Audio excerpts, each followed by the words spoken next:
अस्सलाम वालेकुम, welcome back. This is Hamza Khan. आज का हमारा टॉपिक है रिबा और उसकी टाइप्स हम डिस्कस करेंगे आज की वीडियो में। देखते हैं कि रिबा क्या है। रिबा is an Arabic word, a definition which can be derived from various अहादीथ इज़ दैट रिबा is any conditional excess in a loan over and above the principal. Basically आपने किसी को कर्जा दिया है, ठीक है, और उस पर एक्स्ट्रा चार्ज कर दिए, मतलब कर्ज़े पे एक्स्ट्रा चार्ज करना जो है यहाँ सूद करार दिया है। मुख्तलिफ़ अहादीस से यही वाज़े हुआ है। The price paid for use of credit cards. अब यहाँ मुख्तलिफ़ तरीके के अभी जो मॉडर्न दौर में रिबा पाया जाता है वो बताया जा रहा है। क्रेडिट कार्ड्स पे है बेसिकली रिवॉल्विंग फैसिलिटी दी जाती है कि आप एक टाइम पीरियड के अंदर जो है पैसे नहीं लौटाएंगे तो आपको इंटरेस्ट चार्ज कर दिया जाता है उस पर। तो ये भी एक सूद की शक्ल है। डिपॉजिटर और investors are receive interest in fix income instrument such as bond, saving scheme, ETC. अच्छा, सेविंग अकाउंट जो होता है कन्वेंशनल बैंक का, वो भी कर्ज़ की बुनियाद पे होता है, और कर्ज़ जो है उक़ूद तबर्रा में से, मतलब एहसान की सूरत है। तो जब एहसान की सूरत है तो हम उसमें एक्स्ट्रा चार्जेस नहीं ले सकते। आपने एक तो किसी की मदद करने के लिए आपको उसको कर्ज़ा दिया और आपने उस पर एक्स्ट्रा चार्ज ले लिए, तो ये भी सूद है। इसके अलावा जो बॉन्ड्स होते हैं, हुकूमत को जब भी पैसों की ज़रूरत होती है तो वो बॉन्ड इशू करती है, इसी तरह उस पर एक्स्ट्रा चार्जेस दे देती है, मतलब एक्स्ट्रा बेनिफिट दे देती है। इसी तरह सेविंग स्कीम्स हैं, डिफरेंट मंथली महाना स्कीम्स, ये वो एक्स वाई जेड बहुत सारी स्कीम्स आ गई हैं जिस पे इस तरह से प्रॉफिट मिलता है, और जो शरिया के मुताबिक भी नहीं काम करते। मतलब आपकी इन्वेस्टमेंट जो है कोई शरिया बोर्ड नहीं देख रहा होता। जिस तरह से इस्लामिक बैंक में शरिया सुपरवाइजरी बोर्ड होता है, पूरा गवर्नेंस स्ट्रक्चर होता है, उसको देखता है कि आपकी इन्वेस्टमेंट, आपकी जो पैसे हैं आपने जो दिए हैं वो कहाँ पे लगाए जा रहे हैं। तो ये देखना बहुत ज़रूरी है। Using users of banking financial products are pay interest, example personal loan, overdraft, auto loan, interest charge on credit card, TC. अच्छा, ये बताया जा रहा है कि बेसिकली पर्सनल लोन जो हम लेते हैं, आपको पैसों की ज़रूरत होती है, आप इस बैंक के पास जाते हैं, तो इस्लामिक बैंक जो है तवर्रुक करता है बेसिकली, और कन्वेंशनल बैंक जो है आपको डायरेक्ट पैसे दे देता है और पैसे में नफ़ा लेता है, मतलब इंटरेस्ट चार्ज देता है कि भाई मैं 10 लाख रुपए दूंगा तो इस पर 10% इंटरेस्ट लगेगा। इसी तरह से ओवरड्राफ्ट फैसिलिटी होती है, आपके पास पैसे नहीं होते तो आपको एक लिमिट तक पैसे दे दिए जाते हैं, वो आप पैसे निकाल सकते हो, और तो उस पर भी इंटरेस्ट चार्ज किया जाता है। इसी तरह से डिफरेंट जितने भी लोन दिए जाते हैं कन्वेंशनल बैंक में, ऑटो लोन हो गया, X Y Z personal loan हो गया, या हाउस फाइनेंसिंग हो गई, तो उसमें कन्वेंशनल बैंक किसी किस्म का रिस्क बेयर नहीं करता। वो सिर्फ आपको सर्टेन अमाउंट दे देता है और कहता है कि ठीक है, हमें इस पर इतना इंटरेस्ट आप दोगे।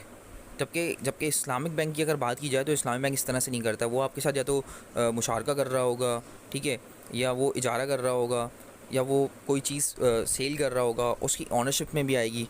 तो इस्लामिक बैंक बेसिकली रिस्क लेता है, तो इसके एवज वो रिवॉर्ड भी लेता है। यूज़र्स ऑफ इंश्योरेंस प्रोडक्ट्स में इंक्लूड रिबा, गरर एंड मेसर which also provide in Islam. अच्छा, इसी तरह से इंश्योरेंस जो हम लोग करवाते हैं, लाइफ इंश्योरेंस हो गया या जनरल इंश्योरेंस हो गया, तो उसमें भी जो है रिबा होता है, क्योंकि वो प्रीमियम बेचते हैं जिसकी हैसियत जो है पैसों की है। मतलब आप 10,000 रुपये का अगर प्रीमियम लेंगे तो उस पर हम आपको 50,000 रुपये देंगे। इस तरह से पैसों के एवज पैसों को ख़रीदा जाता है। जो रिबा नासिया मैं आपको आगे दिखाऊंगा कि किस तरह से होता है। मतलब होमोजीनियस करेंसियाँ हैं, उसको जब चेंज किया जा रहा है तो उसके एवज ज़्यादा मुआवजा लिया जा रहा है, ज़्यादा रकम ली जा रही है। गरर भी अनसर्टेनिटी है, मतलब आपको पैसे मिलेंगे या नहीं मिलेंगे। हो सकता है कि एक्सीडेंट ना हो, अगर आपने वो अपना फैमिली तकाफुल कराया है, जनरल तकाफुल नहीं है आपका, कोई ऐसा इंसिडेंट ना हो जिसकी वजह से या जनरल तकाफुल में सॉरी आपका एक्सीडेंट ना हो, तो वो जो पैसे हैं वो ज़ाया हो जाते हैं। मतलब इस तरह का कोई वक्फ फ़ंड नहीं होता जिस तरह से इस्लामिक बैंक में होता है कि वो चैरिटी कर दिया जाता है, वक्फ फ़ंड होता है एक। तो यहाँ मैसर भी है, गैम्बलिंग भी है, ऑब्वियस सी बात है। एक हर शख्स पैसा दे रहा है, इंश्योरेंस पर हर शख्स पैसा दे रहा होता है, और किसी एक का एक्सीडेंट होता है उसको पैसा दे दिया जाता है, तो आपके पास से पैसा चला गया, किसी एक का फ़ायदा हो गया। और जबकि वहाँ इस्लाम में बात की जाए तो वहाँ वक्फ फ़ंड खोला होता है, तो उसकी बुनियादी कफ़ालत पे होती है, ये कफ़ील ज़ामिन होता है। तो वहाँ डिफरेंट तरीके के अकाउंट खुलते हैं। जब मैं आपको तकाफुल बताऊँगा तो उसके बारे में कंप्लीट डिफरेंस बता दूँगा कि इंश्योरेंस और तकाफुल में किस तरह से फ़र्क है। रिबा और कुरान में कहाँ कहाँ ज़िक्र आया है रिबा का? सूरह अल इमरान में आया है, सूरह निसा में आया है, सूरह रूम में आया है, इसी तरह सूरह बकरा में आया है। अब हम देखते हैं कि रिबा का ज़िक्र हदीस में भी है। तो पहली हदीस का जो मफ़हूम है वो यही बताया जा रहा है कि सूद खाने वाला, खिलाने वाले, इसके मामला लिखने वाले, उसकी गवाही देने वाले पर अल्लाह ने लानत की है और वो सब गुनाह में बराबर के शरीक हैं। तो ये देखना चाहिए कि हमें सूद कितना बड़ा गुनाह है। और आज के हम देखते हैं कि हम ऐसी एक्टिविटीज़ में मुलव्वस हैं या ऐसे काम कर रहे हैं, लिख रहे हैं, सूदी काम जो है। तो हमें सोचना चाहिए कि कौन से काम सूदी हैं।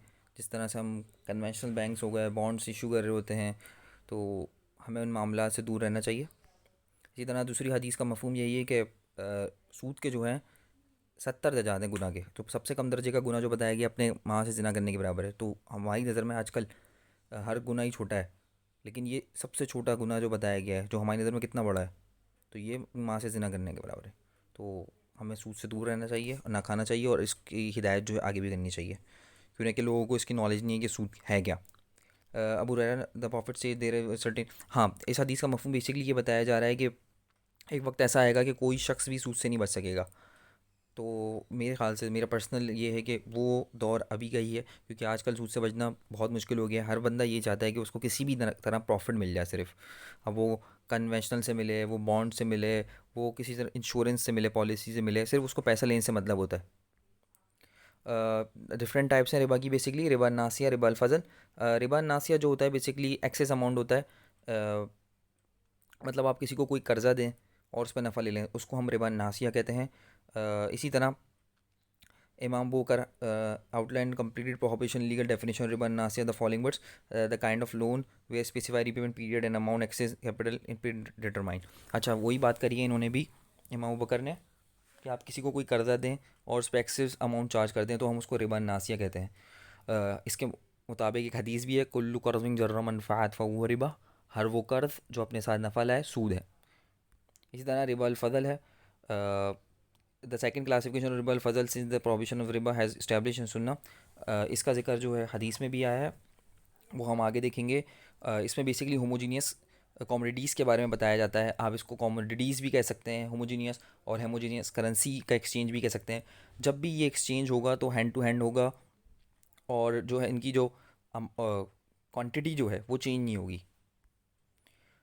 इसी तरह हदीस में बताया गया है कि sell goods in exchange of equivalent gold, sell silver in exchange of equivalent silver, sell dates in exchange of equivalent dates, sell wheat in exchange of equivalent wheat, sell salt in exchange of equivalent salt, sell barley in exchange of equivalent barley. मतलब सोना सोने के बदले, चांदी चांदी के बदले, गंदुम गंदुम के बदले, जो के बदले, इसी तरह खजूर खजूर के बदले, और नमक नमक के बदले। जब लिया और दिया जाए तो इनका लेन देन बराबर बराबर और 10/10 होना चाहिए। इनमें कमी पेशी उदा सूद के हुक्म है।